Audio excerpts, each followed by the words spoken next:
بسم اللہ الرحمن الرحیم۔ السلام علیکم۔ چلتے ہیں آج کی کہانی کی طرف۔ کسی زمانے میں ایک سوداگر تھا جو بہت لالچی تھا۔ ایک دفعہ وہ 50 اونٹوں پر سامان لاد کر تجارت کے لیے گیا۔ راستے میں کچھ دیر سستانے بیٹھ گیا۔ وہاں سے ایک درویش گزر رہا تھا۔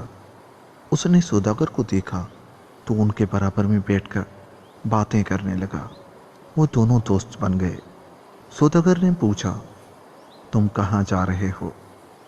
درویش نے جواب دیا، مجھے ایک ایسی سرنگ کا پتہ چلا ہے جس میں سونا بند ہے۔ میں وہی سونا ڈھونڈنے جا رہا ہوں۔ اب میں چلتا ہوں۔ سوداگر نے کہا، رکو، میں بھی تمہارے ساتھ چلتا ہوں۔ درویش نے کہا، ٹھیک ہے۔ سوداگر نے کہا، اگر اس سرنگ میں سے سونا نکلا تو ہم دونوں آدھا آدھا بانٹ لیں گے۔ درویش نے کہا، ٹھیک ہے۔ جب سرنگ کے قریب پہنچے تو درویش نے کوئی منتر پڑھا۔ وہ سرنگ فوراً کھل گئی اور اس سرنگ کے کھلتے ہی سوداگر حیران رہ گیا۔ اس میں بہت سارا سونا تھا۔ دونوں نے آدھا آدھا سونا بانٹا اور دونوں اپنی اپنی راہ پر چل دیے۔ سوداگر کچھ آگے گیا تو اس نے سوچا، کیوں نہ میں درویش سے وہ آدھا سونا بھی لے لوں۔ یہ سوچ کر سوداگر بھاگ کر درویش کے پاس گیا اور کہا، تم تو درویش آدمی ہو، تم پھر کہیں سے سونا ڈھونڈ لو گے، اس میں سے آدھا سونا مجھے دے دو۔ اسی طرح بیلا پھسلا کر اس نے درویش سے سارا سونا اپنے قبضے میں لے لیا۔ سوداگر اور درویش دونوں الگ الگ سمتوں میں روانہ ہو گئے۔ سوداگر نے سوچا کہ اس کے پاس ایک چھوٹا سا ڈبہ تھا، اس میں کیا تھا؟ سوداگر پھر دوڑ کر درویش کے پاس گیا اور اس سے کہا، تمہارے پاس جو ڈبہ ہے اس میں کیا ہے؟ درویش نے جواب دیا، اس میں جادو کا کاجل ہے۔ ایماندار اور سکی آدمی لگائے گا تو اسے چھپا ہوا سونا نظر آئے گا، لیکن اگر بے ایمان اور لالچی آدمی لگائے گا تو اندھا ہو جائے گا۔ سوداگر نے کہا، یہ میری آنکھوں میں لگا دو، کیونکہ میں تو بہت دیانتدار اور معقول آدمی ہوں۔ درویش نے پہلے تو اسے سمجھایا، لیکن سوداگر ضد کرتا رہا۔ سوداگر کا خیال تھا کہ درویش اس سے بہانہ کر رہا ہے۔ آخر درویش نے سوداگر کی آنکھوں میں کاجل لگا دیا۔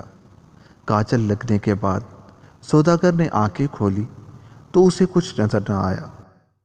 اس نے درویش سے کہا، تم نے مجھے اندھا کر دیا تاکہ سارا سونا خود لے جاؤ۔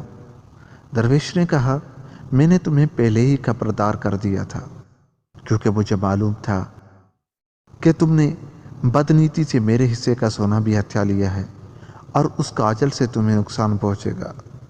اب سوداگر درویش کے آگے گھگھیانے لگا، اے درویش، میری خطا معاف کر، میں آئندہ ایمانداری سے زندگی بسر کروں گا۔ ضرور تیرے پاس اس کاجل کا تریاق بھی ہوگا۔ خدا کے واسطے میری بینائی بحال کر، کچھ کر۔